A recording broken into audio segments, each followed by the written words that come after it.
याद है स्कूल में पढ़ी वो कहानी हीरा और मोती नाम के दो बैलों की? हम सबने उसे दोस्ती और वफादारी की एक बड़ी प्यारी सी कहानी समझकर पढ़ा था। लेकिन क्या हो अगर वो कहानी सिर्फ उतनी ही नहीं थी? क्या हो अगर उसके पन्नों के बीच एक पूरी की पूरी क्रांति छिपी हो? तो सवाल यही उठता है कि आखिर दो जानवरों की एक मामूली सी लगने वाली कहानी पूरे देश की आजादी की लड़ाई का इतना बड़ा सिंबल, इतना शक्तिशाली प्रतीक कैसे बन सकती है।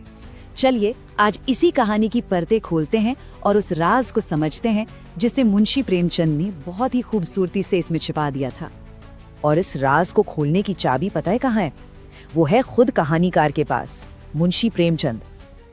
देखिए, प्रेमचंद सिर्फ एक लेखक नहीं थे, वो उस उबलते हुए दौर की, उस जमाने की सबसे बुलंद आवाजों में से एक थे।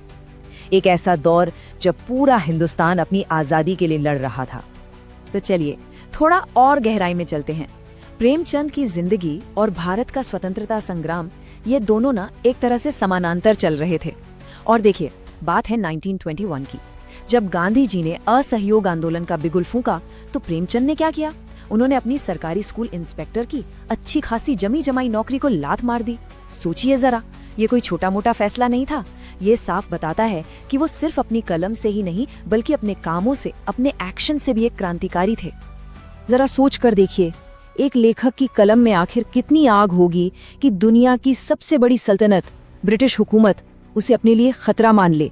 अंग्रेजों ने उनकी किताब सोजे वतन की सारी कॉपियां जलवा दी। और पता है, यही वो घटना थी जिसने धनपत राय को प्रेमचंद बना दिया, एक नया नाम, ताकि वो इस जुल्म के बावजूद, दमन के बावजूद लिखना जारी रख सकें। मतलब दांव पर सब कुछ लगा हुआ था। तो चलिए अब वापस आते हैं उस कहानी पर जिसे हम सब जानते हैं, या शायद हमें सिर्फ ऐसा लगता है कि हम जानते हैं। अगर ऊपर से देखें तो ये कहानी है दोस्ती की, वफादारी की और हर मुश्किल से लड़कर अपने घर लौटने के जज्बे की। दो बैल हैं, हीरा और मोती, जो अपने मालिक झूरी के पास लौटने के लिए किसी भी हद तक जाने को तैयार हैं।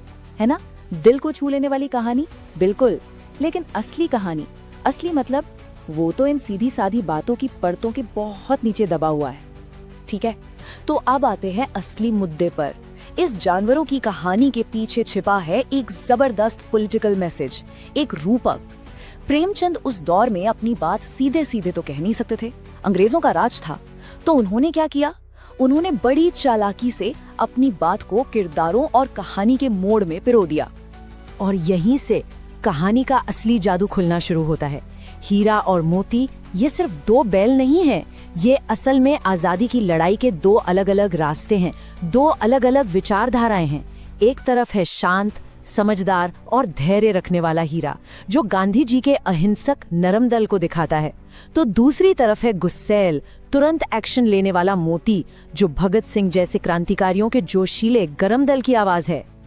और ये सिंबोलिज्म सिर्फ हीरा मोती तक ही नहीं रुकता, पूरी कहानी ही एक कोड की तरह है। देखिए, झूरी का घर, वो सिर्फ एक घर नहीं, वो है स्वराज, हमारी अपनी आजाद मातृभूमि।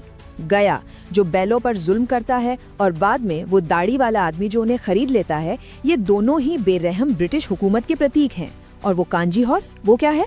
वो उस दौर की ब्रिटिश जेलें हैं जहां आजादी के दीवानों को कैद करके रखा जाता था। मतलब कहानी का हर एक हिस्सा एक बड़े सच की तरफ इशारा कर रहा है। और ये सब कुछ महज एक इत्तेफाक नहीं था, बिल्कुल नहीं।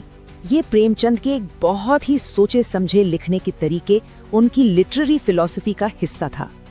प्रेमचंद का ये फलसफा कहलाता था आदर्शोन्मुख यथार्थवाद। हाँ, मानता हूँ शब्द थोड़ा भारी भरकम है, पर इसका मतलब बहुत सीधा सा है।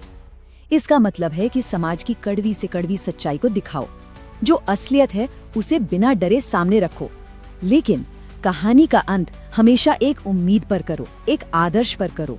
सिर्फ अंधेरा दिखाकर छोड़ मत दो, बल्कि उस अंधेरे से निकलने का एक रास्ता भी सुझाओ। और दो बैलों की कथा इस फलसफे का एक एकदम सटीक उदाहरण है।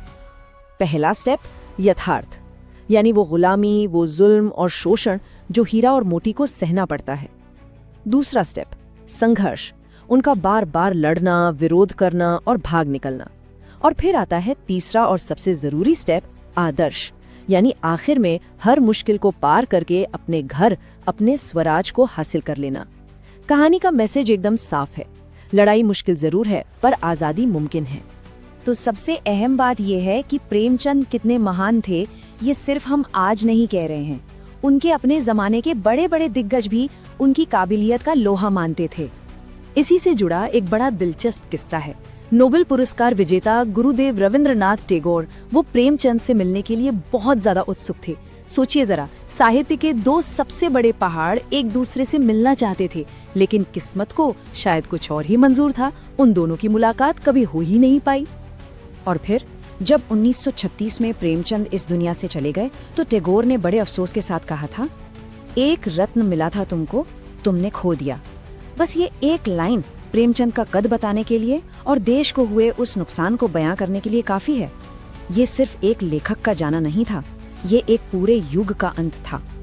प्रेमचंद ने ये साबित कर दिया कि कहानियां सिर्फ वक्त गुजारने का जरिया नहीं होती, नहीं, वो बदलाव का हथियार बन सकती हैं, समाज का आईना बन सकती हैं। और ये बात आज हमें ये सोचने पे मजबूर करती है कि आज जो कहानियां हम देख रहे हैं, सुन रहे हैं, पढ़ रहे हैं, उनके अंदर कौन से छिपे हुए मैसेज हैं, वो कौन सी सच्चाइयां हैं जिन्हें शायद हमें थोड़ा और ध्यान से पढ़ने और समझने की जरूरत है।